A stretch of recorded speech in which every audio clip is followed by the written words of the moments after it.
নমস্কার সোনারা, আবারও আইসে পড়ছি। আগের ভিডিওটা তোমাদের অনেক ভালো লেগেছে এবং তোমরা অনেকে কমেন্ট করে বলেছো দাদা স্বপ্না মাধুরীকে রোস্ট করেছো, ভালো হয়েছে। হ্যাঁ, আরো কিছু করলে ভালো হইতো। ডিম থেরাপি কেন, ওকে বিচুটি পাতা দিয়ে ঘষে দেওয়া উচিত।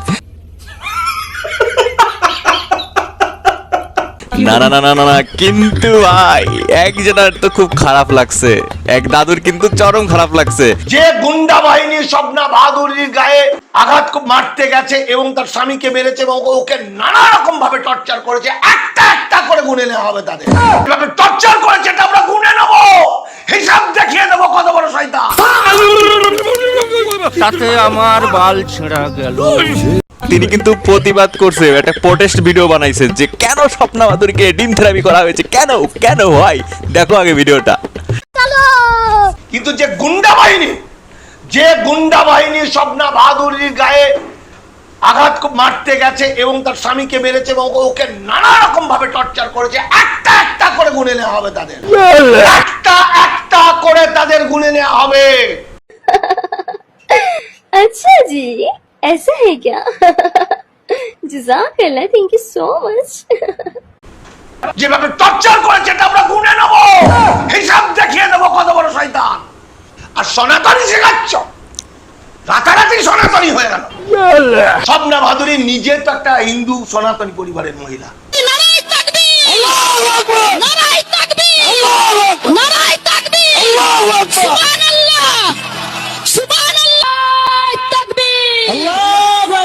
আমি সনাতন ধর্মের মায়ের সন্তান, আমি একটা ব্রাহ্মণ পরিবারের বউ, আমি জয় শ্রীরাম বলবো না, তাতে যদি আমাকে এখানে শহীদ হতে হয় শহীদ হব। যেহেতু হিন্দুত্বকে শেখাচ্ছে, হিন্দু শেখাচ্ছ তোমরা, বিরাট হিন্দু, পাছার চামড়া তুলে দেবে। পাঁচার চামড়া তো উঠায় নেওয়া বুঝছি, কিন্তু তুই মাঝে মাঝে স্ক্রিপ্ট ভুলে গেছো দাদু, একটু স্ক্রিপ্টে ভালো করে দেখো না, ভুলে যাচ্ছ তো। পাছার চামড়া তুলে দেবে।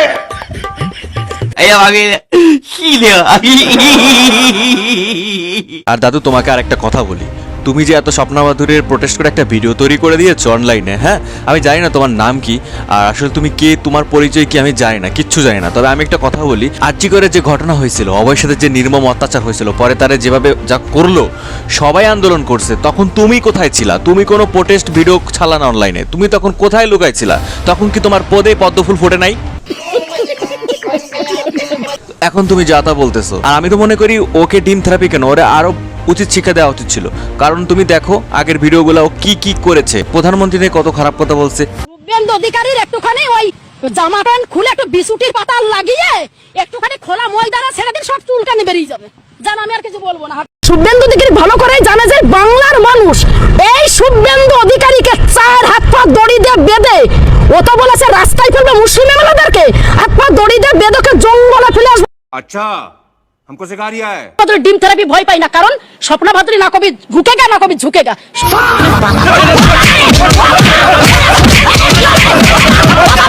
ও বাবা, বাবা গো, ওরা কি আমায় মার্ডার করতে চেয়েছিল? স্বপ্না ভাদুরী ডিম থেরাপি ভয় পাই না, কারণ স্বপ্না ভাদুরী না কবি ঝুঁকেগা না কবি ঝুঁকেগা। আইন আইনের পথে চলবে। যে ভয়ঙ্কর বদমাশ যারা রাতারাতি বিজেপি হয়ে, এই মূর্খের দল জানে না যে স্বপ্না ভাদুরী কিন্তু আজকে রাতারাতি বিজেপি হয়নি। এখন স্বপ্না মাধুরী কবে ওর বিজেপি হইলো? মানে দাদুর মাথা মোথা পুরো গেছে, আসলে অনেক গরম পড়ছে তো। আর দাদুকে দেখে আমার কার কথা জানি মনে পড়তেছে, অনেক সিমিলার দেখতে, কি বলো? হ্যাঁ, শুধু না দাঁড়িয়ে আছে তার নাই, কিন্তু আর সবকিছু একরকম দেখতে। দাদু দাড়িগুলো সেটে বেলাবা নাকি? স্বপ্না ভাদুরী থানায় এফআইআর করে, তাহলে মাননীয় মুখ্যমন্ত্রী সব কটাকে গ্রেফতার করাবে, একদম গ্যারান্টি। একদম কোন বিজেপির বাবা মা যেতে পারবে না। স্বপ্না ভাদুরী যে কথাগুলো বলেছে আবার বলবে। না না না না না না দাদু, প্লিজ প্লিজ প্লিজ এগুলো করো না, এই করো না করো না করো না। এই তোমরা ডিম মারছো, তোমরা সাবধান হয়ে থাকো, তোমাদের কিন্তু স্পষ্ট ভিডিওতে দেখা যাচ্ছে। এই তোমরা কারা কারা ডিম মারছো, কে কয়টা ডিম মারছো? যে যত বেশি ডিম মারছো তারে বেশি কারাদণ্ড দেওয়া হবে, যে একটা মারছো তার 1 বছর, যে 10টা মারছো তার 10 বছর কারাদণ্ড দেওয়া হবে। তোমরা জানো তোমরা কারে তুমি ডিম থেরাপি করছো, তুমি জানো? হ্যাঁ, তুমি জানো না তুমি কারে করছো, ঠিক আছে? তোমরা জেলে যাইবা, মুখ্যমন্ত্রী, এই যে আমাদের মুখ্যমন্ত্রী, নতুন হিন্দু মুখ্যমন্ত্রী, তিনি কিন্তু খুব তাড়াতাড়ি তোমাদের গ্রেফতার করবে, সাবধান হয়ে যাও। হ্যাঁ, দাদু বলছে কিন্তু। বিজেপির বাবা বাঁচাতে কোনো পারবে না। বিজেপির বাবা চাইতে পারবে না। স্বপ্ন ভাদুরী যে কথাগুলো বলেছে, বেশ করেছে, বলেছে, আবার বলবে। আমার মুসলমান ভাইরা হ্যাঁ, সংবিধান অনুযায়ী যেন আন্দোলন করে নিজে এসসি হতে পারে।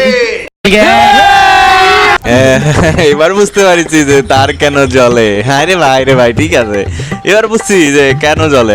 আমার যখন মুসলমান ভাইরা বলছে আমি বুঝতে পারছি। যাক, আমি মুসলমানদের ভাইদের রেসপেক্ট করি, ঠিক আছে? যেটা সত্যি সেটা সত্যি, খারাপের সাথে খারাপ হোক, ভালোর সাথে ভালো হোক, তাই না? তোমরা নিজেরাই বলো যে দেখো, তোমাদের একটু সেন্টিমেন্ট অর্জন করার জন্য সে নারায় তাকবীর থেকে শুরু করে আল্লাহ আকবার কত কিছুই না বলে। এগুলোতে তোমরা যদি একটু খুশি হও, খুশি হওয়ার কিচ্ছু নাই। যে ভাবতেছো যে অন্য ধরনের মানুষ আমাদের একটু সুন্দর সুন্দর বলতেছে, আমাদের সাথে তাল মিলাচ্ছে, ভাই এটা পুরো রাজনীতি, পলিটিক্যাল ইস্যু। এতে এত খুশি হওয়ার কিচ্ছু নাই। ওর মনে ছিল কুবুদ্ধি, ঠিক আছে? তোমাদের ভালো কোনোদিনও চাইতো না, শুধু তোমাদের সেন্টিমেন্ট পাওয়ার জন্য এই সমস্ত নাটক করতো। এটা হলো আসল সত্যি কথা। ডিম থেরাপি হতেই পারে। মানিক ফকির কোনো রাজনৈতিক দল করেনি জীবনে, এবং মানিক ফকির কোনো দুর্নীতিবাজ, টাকা পয়সা মারা, ঘুষখোর, রাতারাতি তৃণমূলের সমস্ত সুযোগ নিয়ে ভালো তৃণমূল সেজে বিজেপির সঙ্গে হাত মেলানো লোক নয়। কারণ আমি একজন গবেষক, আমি একজন লেখক, আমি একজন সাহিত্যিক, আমি একজন সমাজকর্মী, আমি আইনের বাইরে কোনো কথা বলি না। अच्छा দাদু, আমাকে তুমি মাফ করে দাও। তোমার বিষয়ে যদি কোনো একটা বাজে মন্তব্য করি তার জন্য আমি খুব সরি। দাদু একাধারে কবি, সাহিত্যিক, রাজনীতিবিদ, আরো কত কত ট্যাগ আছে না জানি কত কিছু। আমাকে মাফ করে দাও। আসলে আমি জানি না দাদুকে। দাদু, আমার বড় ভুল হয়েছে, আমি তোমাকে নিয়ে এই যে উল্টাপাল্টা কথা বলতেছি। আমি আসলে আন্তরিকভাবে দুঃখিত। তবে আসল যে গুণী মানুষ তিনি বলে বেড়ায় না সবার সামনে যে আমি অমক, আমি ভালো, আমি গুণী, আমি লেখক। ওকে, বাকি তোমাদের মর্জি। দেখি শেষ করি কি বলে দাদু। আজকের তারিখ পর্যন্ত আমার বিরুদ্ধে কোনো কেস নেই। তাহলে ডিম থেরাপি কিভাবে করবে? করলো তো কি এসে গেল? হবে কারা তাড়াতাড়ি। করবে? আমার ভাইরা করবে। কারা করবে? তোমাদের ভাই বলেছে। এই ভাই বলেছে, এই এক ভাই হয়ে আরেক ভাইকে এরকম ডিম থেরাপি করে না, শোনা, প্লিজ করো না। তবে এবার একটু দেখি যে আমাদের ভাদুরী, মানে মাহাদুরী, সরি বাহাদুরী, কি নাম জানি, স্বপ্না ভাদুরী কি বলে। শুভেন্দু অধিকারী ভালো করেই জানে যে বাংলার মানুষ এই শুভেন্দু অধিকারীকে 4 হাত পা দড়ি দিয়ে বেঁধে, ও তো বলেছে রাস্তায় ফেলবে মুসলিম এমএলএদেরকে, হাত পা দড়ি দিয়ে বেঁধে জঙ্গলে ফেলে আসবে। শুভেন্দু অধিকারীর একটুখানি ওই জামা প্যান্ট খুলে একটু বিছুটির পাতা লাগিয়ে একটুখানি খোলা ময়দানে ছেড়ে দিন, সব চুলকানি বেরিয়ে যাবে। স্বপ্না ভাদুরী ডিম থেরাপি ভয় পাই না, কারণ স্বপ্না ভাদুরী না কবি ঝুঁকেগা না কবি ঝুঁকেগা।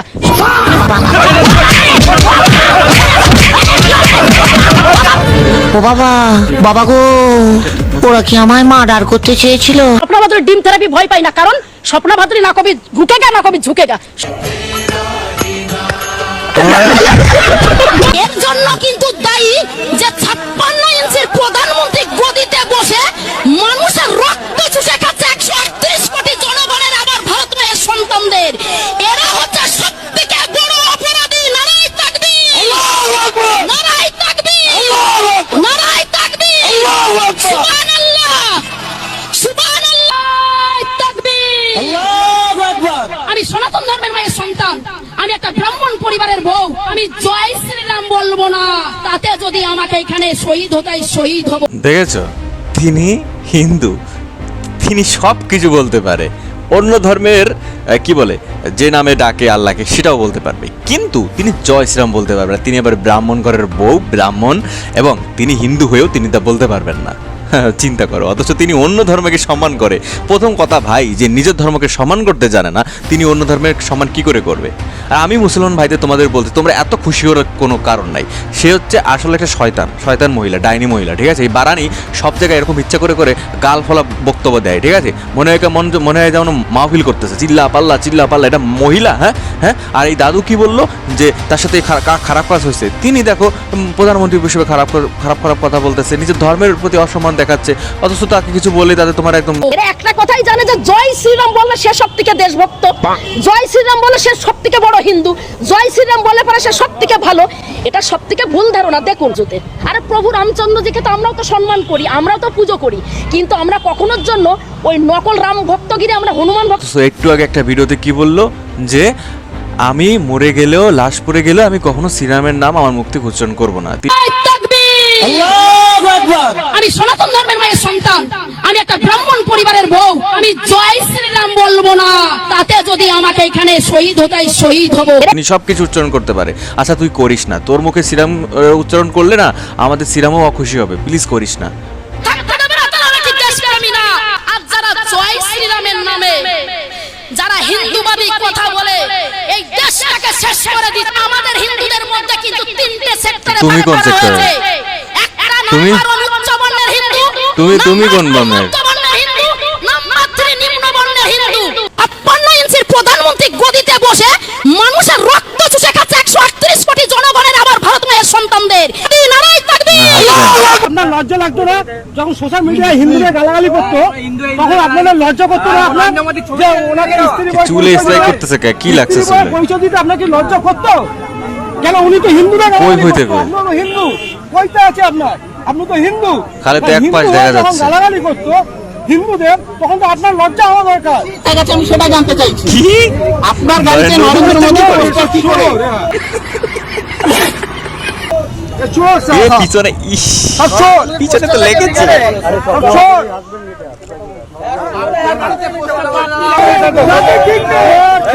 কান ধরছে কি? ওনার বউ না হাজবেন্ডের কান ধরছে নাকি?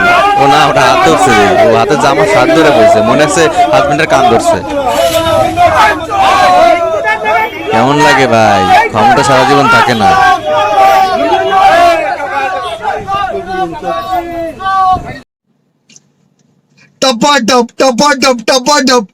মালুম না। তো গাইস এই ছিল ভিডিও, কেমন ছিল অবশ্যই কমেন্ট করে জানাও। আর একটা কথাই বলি, ক্ষমতা সারা জীবন থাকে না, সেজন্য ক্ষমতা যখন থাকে ক্ষমতার অপব্যবহার না করে সাধারণ মানুষের পাশে কীভাবে দাঁড়ানো যায় সেটা ভাবতে হতো। তিনি হিন্দু হয়ে হিন্দুদের পাশে দাঁড়ায় নাই, আরজি করে ঘটনায় কখনো তাকে প্রতিবাদ করতে দেখা যায় নাই, রাস্তায় কোনো মিছিল মিটিংয়ে তিনি যান নাই। তিনি মুসলমান ভাইদের যখন কোনো খারাপ সমস্যা হয়েছে বা খারাপ কিছু হয়েছে তখন তিনি তাদের হয়ে কথা বলেছেন, মানে তখন কোনো এক পাশে কথা হয় নাই, তখন কি বলে তাকে, তখন তিনি সমাজের জন্য বলেছেন। এই দাদুর যে বললো তার সাথে অন্যায় হয়েছে, কিসের অন্যায় হয়েছে? কিসের অন্যায় হয়েছে? তিনি হচ্ছে মানে একজন সাধারণ মানুষের কাজ কি? সকল ধর্মের মানুষকে সমানভাবে দেখা। ইনি কি করছে না, উনি হচ্ছে এক পা সেলটে। তিনি শ্রীরামের নাম, তিনি মরে যাবেন, তিনি লাশ হয়ে যাবেন, কিন্তু তার মুখ থেকে কখনো শ্রীরামের নাম বের হবে না। অথচ তিনি নারায় তকবীর আল্লাহু আকবার বলতেছে। যে ধর্মের মানুষ তিনি নয়, সে হচ্ছে একজন মানে কি বলে খাঁটি ব্রাহ্মণ। আমাদের ধর্মের মধ্যে সব থেকে উঁচু পর্যায়ের মনে করা হয় ব্রাহ্মণকে। আসলে তিনি কোন পর্যায়ের ব্রাহ্মণ আমি আসলে জানি না। তোমরা কেউ জানা থাকলে অবশ্যই কমেন্ট করে জানাও। এই ছিল ভিডিও, কেমন ছিল অবশ্যই কমেন্ট করে জানাও। ভিডিওটা অনেক বড় হয়ে গেছে, লাস্ট পর্যন্ত কে দেখেছো অবশ্যই জানাও। আর তোমাকে অনেক ভালোবাসা, রাধে রাধে, ভালো থাকো সবাই। Thanks, love you forever.